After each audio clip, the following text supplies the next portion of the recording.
दोस्तों, सुप्रभात। हमने व्याकरण की श्रृंखला में संधि, समास, प्रत्यय सभी किए हैं और मैंने आपको सिखाया है, आपने भी सीखा है।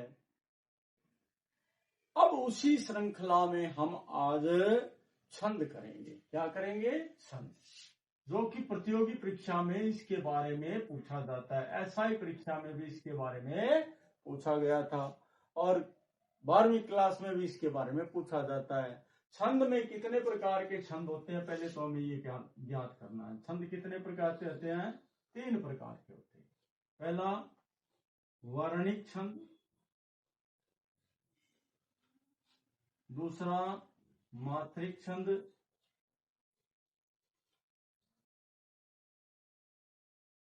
तीसरा होता है मुक्तक। ये 3 होते हैं। अब इनकी शाखाएं हैं। वर्णिक में क्या होता है? वर्णिक की 3 शाखाएं हैं, सम,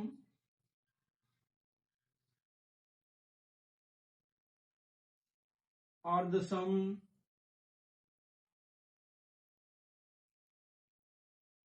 और विषम। ऐसे मात्रिक की शाखाएं 3 हैं, सम, अर्धसम और विषम।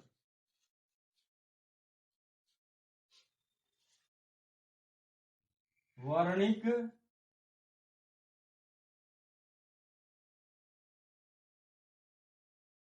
मात्रिक और तीसरा होता है मिश्र।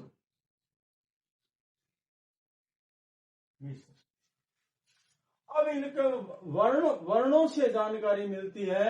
जिनके वर्णों से जानकारी मिले वर्णिक छंद होता है। जिससे मात्राओं को जाना जाता है वो मात्रिक छंद होता है, जो इन दोनों से हटकर मुक्त है, जो कि प्राचीन परंपरा में बंधा हुआ न चलकर अपनी मर्जी से काव्य कविता की रचना करता है, वो मुक्तक छंद है। हर एक में छंद होता है, छंद होता है। तो इसके बारे में जानकारी मैंने आपको दी है। ये ध्यान रखना, इसमें से पूछा था वर्णिक छंद के कितने भेद होते हैं? 3 है, इसके भी 3 है। अब सम का मतलब जिसमें समान मात्राएं हों। अब आपको पूछा चौपाई में कौन सा छंद है? तो आप बताओ चौपाई में कौन सा छंद है? वर्णिक छंद है। मात्राएं कितनी है? सम मात्राएं, क्योंकि प्रत्येक चरण में 16-16। अब इसको समझने के लिए क्या करते हैं? इसमें होता है मात्राएं, क्रम, यति, गति, विराम और गण। ये सब चीजों की हमें पहचान करनी पड़ती है। इन सब चीजों की पहचान करने के लिए हमें ये सभी सीखनी पड़ेगी। अब इनको सिखाने के लिए हम इन्हीं के हिसाब से मात्राएं लगाकर गण की पहचान करेंगे। गण से पता लगेगा कितनी मात्राएं हैं, उस मात्राओं के हिसाब से हमें पता लगेगा इसमें कौन सा छंद है।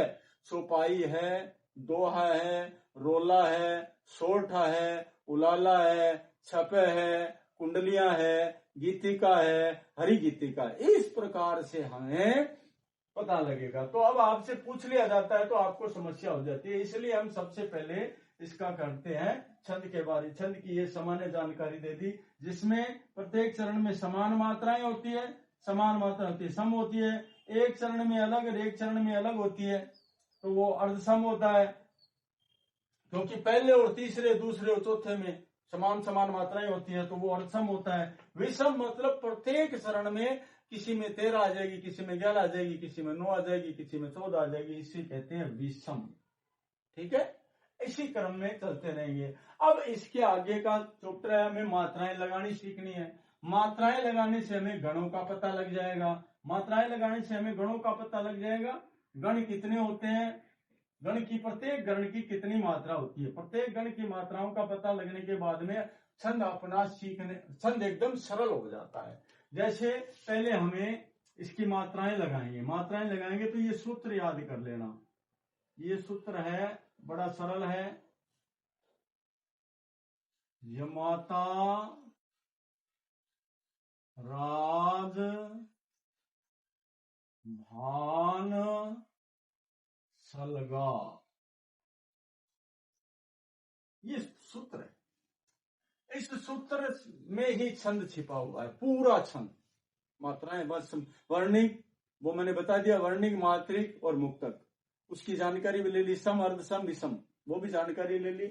और एक होता है मुक्तक में भी बता दिया मैंने आपको। अब इसमें क्या करना है, मात्राएं लगानी है। तो मात्राएं पहले अपने को इसमें लगानी है।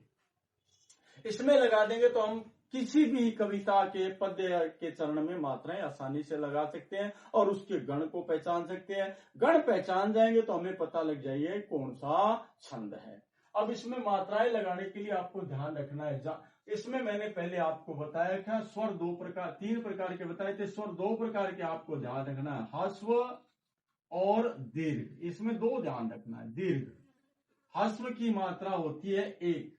ह्रस्व में आते हैं अ, पहले भी करवा चुका हूं मैं, दोबारा रिपीट कर देता हूं। अ, ई, ओ और री। स्वर होते हैं 11, ये 4 हैं, पहले भी बताए थे मैंने आपको।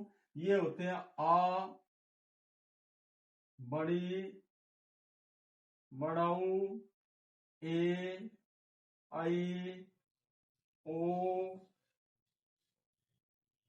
औ। ये 7 होते हैं। देख लो इनके कितने होते हैं, 7। और 7 और 4 11। स्वर भी पूछे जाए ना तो 4 + 7 = 11 होते हैं।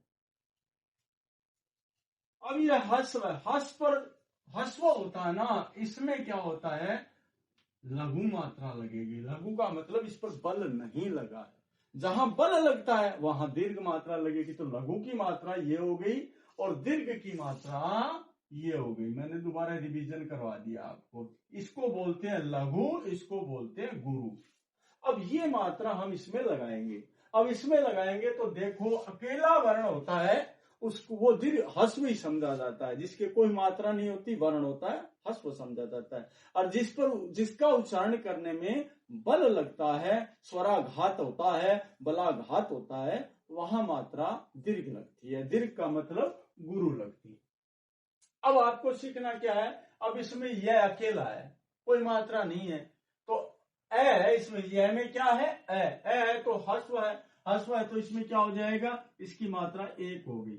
ये माँ है, इसमें आ स्वर है, आ है दीर्घ, इसकी मात्रा गुरु हो गई। अब इसकी क्या हो गई, लघु हो गई। इसकी क्या हो गई, गुरु, इसकी गुरु हो गई, इसकी गुरु हो गई, इसकी गुरु हो गई, इसकी लघु होगी क्योंकि इसमें ए, इसमें आ है, ये गुरु हो गई। इसमें ए है, लघु हो गई। इसमें ए है, लघु हो गई। इसमें ए है, लघु हो गई। इसमें आ है, गुरु हो गई। अब इसमें से हम गण निकालेंगे, बड़ा सरल तरीका। गण में से क्या होता है, अब पहले गण निकालने के लिए पहले क्या लिखा हुआ है, पहला ले लो आप। पहला है यह से हो जाएगा यगण। क्या हो जाएगा, यगण। यह से यगण हो गया। अब दूसरा मैं है, मैं से हो जाएगा मगण। अब तीसरा तय है तो तय से हो जाएगा तगण। चौथा रह है तो रह से हो जाएगा रगण। पांचवा जय है तो जय से हो जाएगा जगण। छठा भय से हो जाएगा भगण।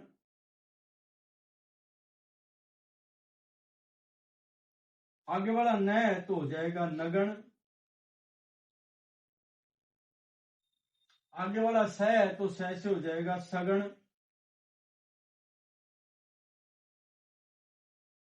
और इससे आगे वाला लय का मतलब हो जाएगा लघु। और इससे आगे वाला क्या है, गय है तो गय का क्या हो जाएगा, गुरु। अब इनकी मात्राएं लगाओ। तो लघु की और गुरु की मात्रा तो मैंने बता दी, ये लघु है, ये गुरु है, क्योंकि वहां बताई थी। अब इनकी मात्राएं लगानी है तो आपको प्रतियोगी परीक्षा में प्रश्न क्या पूछा जाता है, गण कितने होते हैं, तो गण गिन लो, 1 2 3 4 5 6 7 8। 1 2 3 4 5 6 7 8, 8 गण होते हैं। ये होता है लघु और ये होता है गुरु। तो गण पूछा जाए तो आप आसानी से बता दोगे। मात्रा पूछ ले कि किस गण में कौन सी मात्रा होती है, क्योंकि एसआई का हिंदी का पेपर 100 नंबर का आता है। और उसमें पूछ लेगा सही कि हिंदी के पेपर में 100 नंबर का पेपर आता है कि मात्राएं। अब ये मत समझो कि सर ये तो सिलेबस में नहीं, सिलेबस में नहीं होता। हिंदी जब जब हम शर्ट को टांगते हैं, अब शर्ट खोल के टांगते हैं घर आने के बाद में, तो उसमें बाएं अलग टांगते नहीं, आगे का हिस्सा अलग नहीं टांगते, पीछे का हिस्सा अलग नहीं टांगते, खूंटी पर कालर टांग देते हैं ना, तो कालर टांग देते तो पूरी शर्ट टंग जाती है। वैसे हिंदी में सारी चीजें पूछी जा सकती है, आप ये मत समझो कि बार है, सारी चीजें पूछी जा सकती है, क्योंकि इन्हीं से ही हिंदी बनी है, ग्रामर की श्रृंखला से, ग्रामर से ही हिंदी बनी है। तो इसमें ध्यान रखना है। गण आपने निकाल लिया, अब इनकी मात्राएं लगाओ। अब पहला हमने यगण दिया, यगण को ये तीन ले लो, ये 3 मात्राएं लगा दो। अब पहले को छोड़ दो और आगे वाले 3 ले लो, इसकी आगे वाली मात्रा हो गई। अब फिर पहले को, दूसरे को छोड़ दो और आगे वाले 3 ले लो, इसकी मात्रा हो गई। अब फिर इससे आगे वाले को छोड़ दो, इसके आगे वाले ले लो 3, फिर ये हो जाएगा, ये मात्रा हो गई। फिर इससे आगे वाले को ले लो, इसकी मात्रा हो जाएगी 3। फिर इससे आगे वाले को ले लो, इससे आगे वाले को ले लो, इसकी मात्राएं हो जाएगी ये 3। फिर इससे आगे वाले को ले लो, ये मात्रा हो जाएगी 3। आगे वाले 3 लेते रहना, जो ले लिया उसको छोड़ते जाना, ये 3 मात्रा हो गई। फिर इससे आगे वाले को ले लो, फिर इससे आगे वाले को ले लिया, ये 3, तो इसकी मात्रा हुई सगुण। सगुण आया है 8वां है सगुण। सगुण की मात्रा क्या हो गई, आगे 3 बची है, लाइन 3 है, तो ये 3 सगुण की हो गई। नगण सगुण की, नगण की क्या, सगुण की क्या हो जाएगी, ये हो जाएगी, ये सगुण की ये तीनों हो जाएगी आगे बढ़। अब ये बच्चा लय, लय का हो जाएगा लघु, लघु की ये मात्रा आ गई। अब आगे आ गया गुरु, गुरु की मात्रा क्या आ गई, ये आ गई। अब आपको अच्छी तरह समझ में आ गया।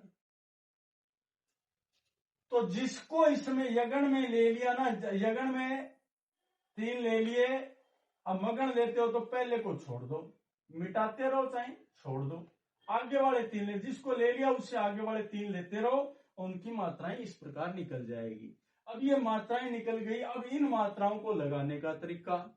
अब क्या आपको ये कैसे पता कैसे लगेगा कि कहां कौन सी मात्रा लगती है, तो अब इसमें होता है चौपाई, दोहा, सोरठा, रोला, ये सब मैंने बताए हैं। तो दोहा और रोला में अंतर क्या है, आपको ये पूछ सकते हैं। दोहा और चौपाई में अंतर क्या है, तो आपको पूछ लिया तो समस्या होगी। तो आपको ध्यान रखना, दोहा और चौपाई में क्या अंतर है, वो मैं थोड़ा सा मात्रा लगाऊंगा जब आपको पता लग जाएगा। अब जैसे एक पद लिख दिया,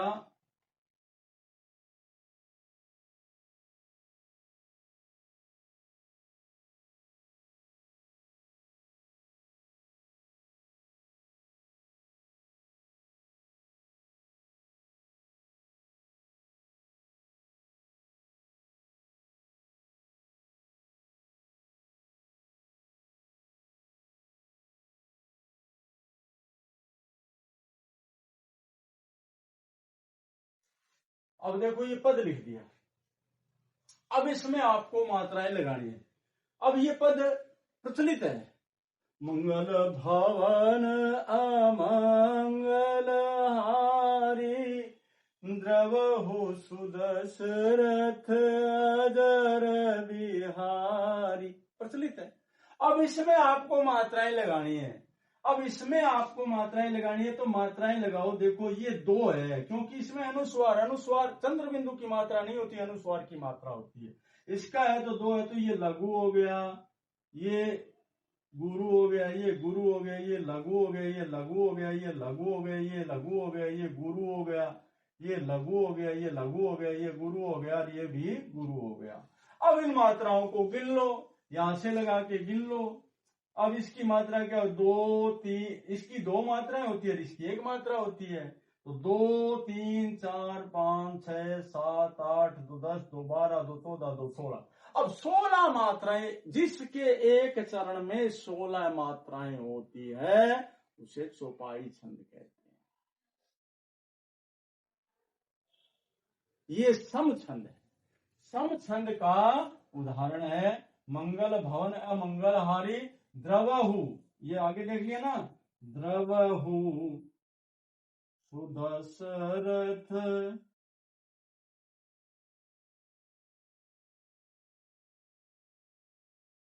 अजर, ये देखिए।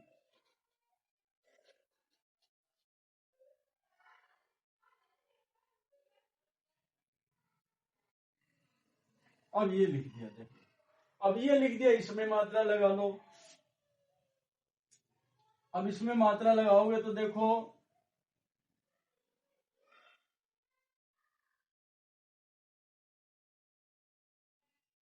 अब इसमें लगा दिया ना, तो इसमें मात्राएं लगाओ।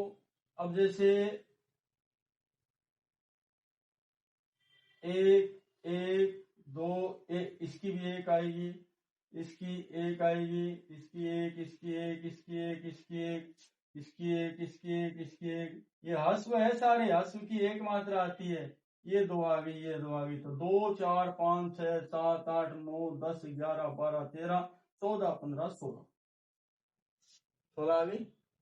तो जिसके प्रत्येक चरण में 16 16 मात्राएं होती है वो समछंद कहलाता है। समछंद में होता है चौपाई।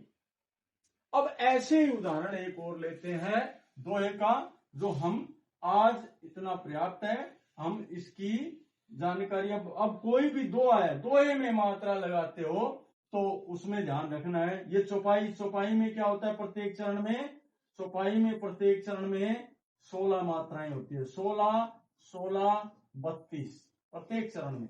और दोहा में क्या होती है, दोहा में 13, 13 पर विराम आ जाता है और फिर 11 पर विराम आ जाता है। पहले में 13, दूसरे में 11, तीसरे में 13, चौथे में 11। तो ये इसकी मात्राओं का योग 24 होता है। तो दोहे में 24 मात्राएं आती है, रोला में भी 24 आती है। तो इसमें ध्यान रखना है, पहले 13 पर विराम हो, फिर 11 पर हो दूसरे चरण में, तीसरे चरण में 13 पर हो, चौथे चरण में 11 पर हो, तो वो दोहा कहलाता है। अब इसके बाद आता है रोला। रोला में रोला होता है, इसमें क्या होता है, 11, 13, 11 और 13। अब इसमें देखो, पहले चरण में 11, दूसरे में 13, तीसरे में 11 और चौथे में 13। अब इसका भी मात्राओं का योग दोनों चरणों, दो दो चरणों की जोड़ी जाती है। तो इसमें प्रत्येक चरण की 16, 16, 32 चौपाई हो जाएगा दोनों की। इसमें 24 है, तो इसमें ध्यान रखना है, इसमें भी 24 है। तो ये प्रश्न ज्यादातर पूछा जाता है, दो और रोला में क्या अंतर होता है, या चौपाई में। तो चौपाई का अंतर तो पता लग जाएगा, लेकिन दो और रोला का पता नहीं लगेगा। क्योंकि ध्यान रखना है, दोहा में 13, 11 पर विराम होता है और रोला में 11, 13 पर विराम होता है। तो प्यारे बच्चों, हमने छंद किया है, जो प्रतियोगी परीक्षा में सरल रूप से पूछा जाता है, थोड़ा घुमाकर पूछा जाता है, वो मैंने आपको समझाने का प्रयास किया है। 12वीं क्लास के विद्यार्थी अगर मेरा वीडियो देख रहे हैं तो उनके भी ये प्रश्न आता है, विशेष हिंदी वाले देख रहे हैं उनके भी काम किए है, तो उनसे पहचान बनाई जाती है। अब इसमें क्या होता है, गण लगाने पड़ते हैं। अब गण का मतलब ये होता है, मैंने पद में बता ही दिया, गण कितना, मात्राएं देख लेना, 3 की मात्राएं लगाकर उसमें गण लगा लेना। तो आपको शायद मेरा ये वीडियो पसंद आया होगा। पसंद आया है तो लाइक करना, सब्सक्राइब करना और कमेंट करना। अगर कोई टॉपिक समस्या है तो कमेंट करके भी आप पूछ सकते हो। धन्यवाद।